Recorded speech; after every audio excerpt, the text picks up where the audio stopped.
আমার খবর। হৃদরোগে আক্রান্ত হয়ে প্রয়াত বাম নেতা দিলীপ গাঙ্গুলি সিউড়ির নিজের বাড়িতে ভোররাতে হৃদরোগে আক্রান্ত হয়ে না ফেরার দেশে পাড়ি দেন। মৃত্যুকালে তাঁর বয়স হয়েছিল ৭৫ বছর। দীর্ঘদিন অসুস্থ বাড়িতেই শয্যাশায়ী ছিলেন। বহু প্রতীক্ষিত সেই বিপ্লবের উষালগ্নের স্বপ্ন আদর্শ বাম নেতার মতো ছিল তাঁর জীবনেও। কাকতালীয়ভাবে তাঁর জীবনাবসান ঘটল ভোরেই।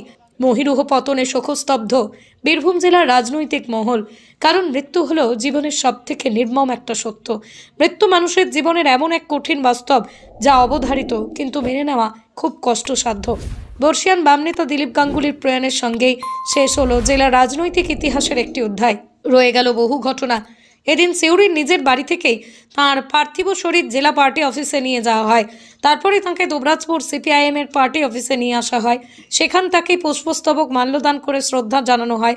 হাজির ছিলেন সিপিআইএম নেতা সাধন ঘোষ, পল্টু বাগদি, আলাউদ্দিন খান, কদম মুর্মু, সুনীল কবিরাজ, মন্টু মাহাতো, সাদের আলম, শেখ হাসিবা সহ আরও অনেকে। প্রয়াত বাম নেতা দিলীপ গাঙ্গুলির আত্মার শান্তি কামনার জন্য 2 মিনিট নীরবতা পালন করেন বাম নেতারা। সেখান থেকেই তাঁর পার্থিব শরীর খয়রাসোল সিপিএম পার্টি অফিসে নিয়ে যাওয়া হয়। সবশেষেই তাঁর জন্মস্থান দুবরাজপুর ব্লকের বালিজুড়ি পঞ্চায়েতের কুকুটিয়া গ্রামে নিয়ে যাওয়া হয়। তারপরে বক্রেশ্বর শ্মশানে শেষকৃত্য সম্পন্ন হয়।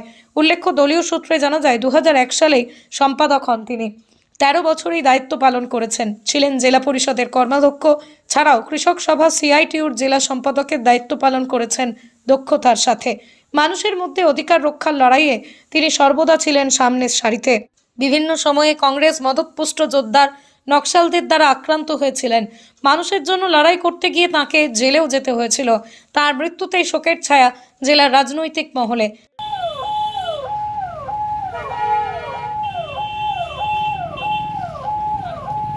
1966 সাল খাদ্য আন্দোলন, আমরা তখন আরবিএসডি হাই স্কুলের 8-এ পড়ি। আমি দিলীপ খাদ্য আন্দোলনে চণ্ডীগড়ের নেতৃত্বে ব্লকে যাই এবং রাজনীতির তখন আমাদের জ্ঞান বুদ্ধি ছিল না। আমরা গিয়েছিলাম চণ্ডীদার নেতৃত্বে। সেই থেকে আমাদের শুরু রাজনীতি জীবনে আসা। আমাদের সাথে ছিলেন, যতক্ষণ এখন মনে পড়ছে আমার, অশ্বিনী, রজক, সুরজিৎ মিত্র, রানা, আরও সব অনেকে। আর আজকে যে রাজনীতির চরম ক্ষতি হলো, যদি অনেক ক্ষতি হলো, চরম ক্ষতি হলো। এই যুগে এই সময়কার দিলীপের থাকার অন্তত খুব যুগোপযোগী ছিল। আপনি তো বন্ধু তার? হ্যাঁ, তার তো বন্ধু ছিল। হ্যাঁ, বন্ধু, ভালো বন্ধু। কতটা? আমাকে তো চরম আমার মনে হচ্ছে একসাথে কত ঘটনা, কত ইতিহাস, কত জায়গায় সব, কত আন্দোলনের সাথে কত ব্যক্তিত্ব হবে, কত মনে পড়ছে আস্তে আস্তে, কাল থেকেই মনে। কমরেড দিলীপ গাঙ্গুলি বিশেষ করে খয়রাসোল এবং দুবরাজপুর এলাকায় পার্টির কাজটা গড়ে তুলেছিলেন। তার প্রয়াণে আমাদের পার্টির প্রচুর ক্ষতি হলো এবং একজন গার্জেন হিসেবে আমরা হারালাম। অনেক সময় আমাদেরকে এই এলাকায় কীভাবে পার্টি করতে হবে পরামর্শ দিতেন এবং পার্টির ক্ষতি হয়েছে বিরাট। পার্টির কাজ করতে এসে একটা ব্যক্তিগত সম্পর্ক গড়ে ওঠে সব জায়গায়। ব্যক্তিগতভাবে আমার সঙ্গে খুব ভালো সম্পর্ক ছিল এবং দীর্ঘদিন অনেক সময় অনেক জায়গায় নিয়ে গিয়েছি। সেই সব স্মৃতির কথাগুলো মনে পড়ছে।